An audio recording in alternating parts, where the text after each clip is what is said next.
तुम्हाला चांगल्या प्रकारे पचनक्रिया भेटते, जी औषध गोळ्याने भेटणार नाही, पण ती आपल्या कपिंग थेरपीने या प्रकारे भेटू शकते. तर त्यामुळं मित्रांनो, या प्रकारे जे नवीन थेरपिस्ट आहे त्यांनी या प्रकारे कपिंग करावी.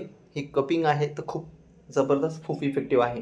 लावतो आपण पाठीच्या दोन्ही खांद्यांच्या मध्यभागी कप लावतो 10 नंबर आणि पोटांचा सगळा आजार कमी होतो. तर कृपया या प्रकारे तुम्ही पोटांच्या आजाराने व्यस्त असले तर एक वेळ अवश्य भेटा.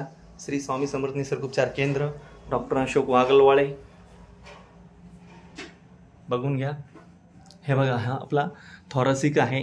ह्या थॉरॅसिकच्या खाली इथे ज्या नसा असतात, ह्या हे मणके असतात. या मणक्यांमध्ये जेव्हा आपण कप लावतो तेव्हा ह्या पोटातल्या पुढच्या भागातला जो सगळा भाग आहे तो सगळा नसा याच्यात इथं असतात. इथून कप लावला की इथे मोकळे पडणार. चला ठीक आहे. श्री स्वामी समर्थ. आणखीन 4 लोकांना बघा, शेअर करा, लाईक करा, कमेंट करा.